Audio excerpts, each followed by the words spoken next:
Welcome to another little tale, hopefully you may enjoy it. If so, then please share it so others can enjoy as well. Without further ado, let's get to it. Story 1, Bramm Ironroot, son of the Deep Forge. Bramm Ironroot had counted 45 winters since the day he first drew breath beneath the stone halls of his clan. But he measured his life less by winters and more by scars. 5 years earlier, Bramm had met goblins for the first time. He remembered that night often. The caravan road through the Blackroot Pass had been quiet then. Bramm was younger, louder, and far more certain that a stout axe and stubborn beard could solve most problems. Goblins had proven otherwise. They had come from the brush like shadows with teeth. Dozens of them. Small, fast, and cruel.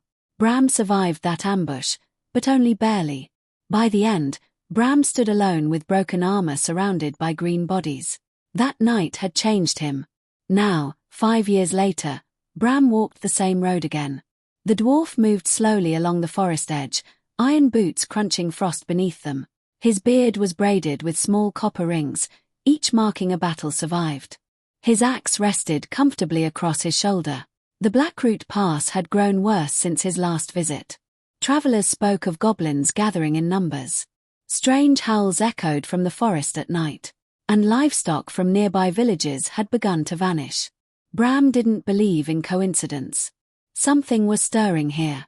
He stopped near a hill overlooking the pass. Below, mist curled between the trees like ghostly fingers. Bramm planted the haft of his axe into the dirt and leaned against it. "Aye," he muttered to himself. "Same cursed pass. Same cursed trouble." But this time he wasn't here by accident. A merchant in the city of Stonebridge had hired him to investigate goblin raids that had begun again along the road. Bramm suspected something else. Goblins didn't gather like this unless driven by something larger, or more dangerous. A long howl echoed from somewhere deep in the woods. It wasn't goblin. It wasn't wolf either. Bramm's eyes narrowed. "Well now," he grumbled. "Seems this pass has found new ways to cause trouble." He lifted his axe and continued down the hill. Whatever waited in Blackroot Pass, Bramm Ironroot intended to meet it head-on. Story 2, Lyra Windwhisper, the bard who followed rumors. Lyra Windwhisper believed that the best stories were never found in taverns.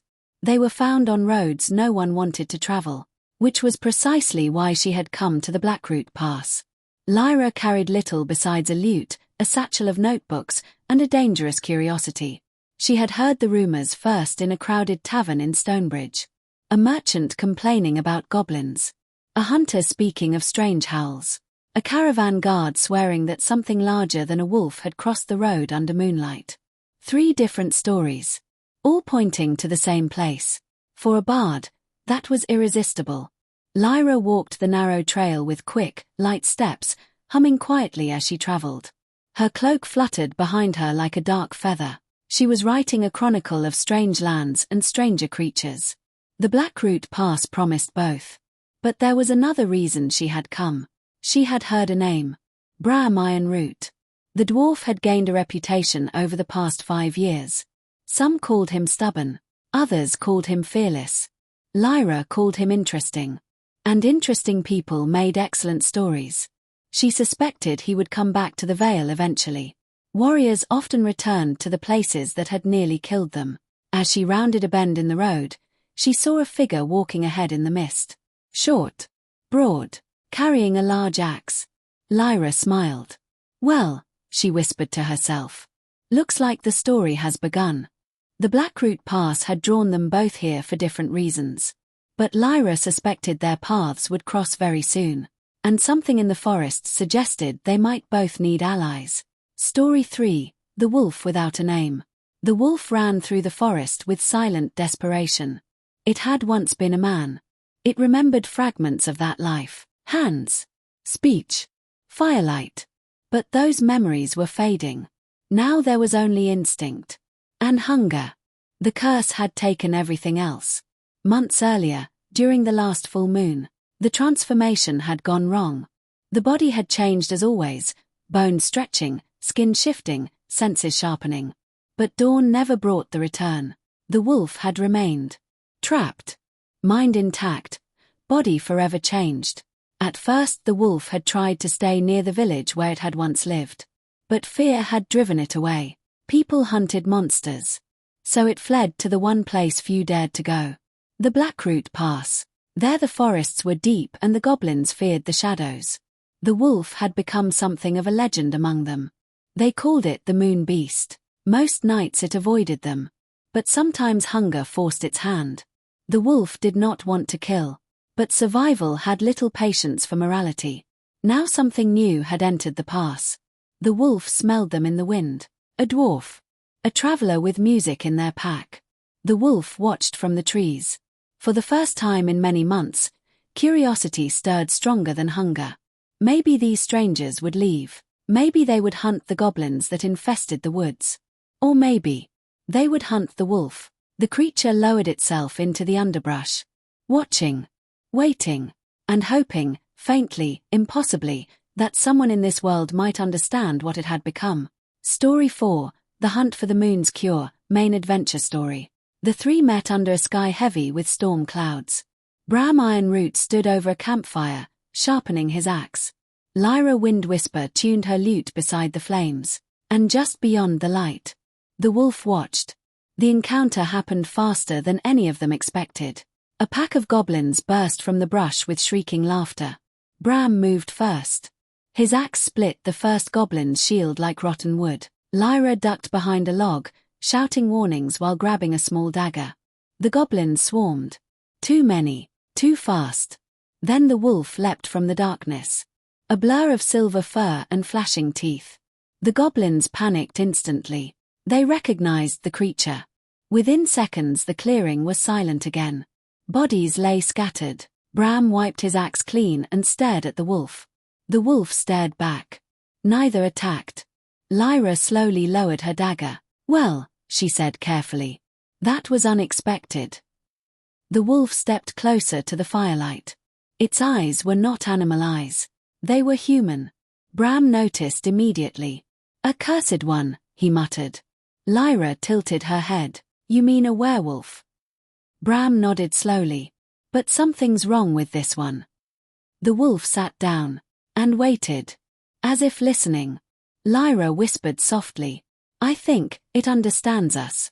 Bramm scratched his beard. "Heh." Lyra rummaged through her satchel and pulled out parchment and charcoal. She placed it on the ground. "Can you write?" The wolf hesitated. Then carefully scratched letters with a claw. "Help me." The three sat in silence. Then Lyra smiled. "Well," she said. "Looks like our story just became much bigger. The quest begins." Over the next hours the wolf explained what had happened. A failed transformation. A curse locked in wolf form. No way back. Lyra had heard of such things before. "There are legends," she said, "of a druid circle deep in the mountains. They know ancient magic tied to the moon." Bramm crossed his arms. "And how far are these druids?" Lyra pointed north. 3 days through goblin territory. Bramm grunted. "Course they are." The wolf watched them both quietly. Finally Bramm stood and lifted his axe. "Well then," the dwarf said. "Let's go fix a curse." Goblin territory. The journey was dangerous from the start. The goblins had grown bolder. Something was organizing them. Bramm suspected a goblin war chief. Lyra suspected something worse.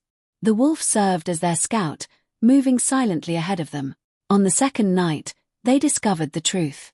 An enormous goblin camp surrounded an ancient stone ruin. The wolf growled low.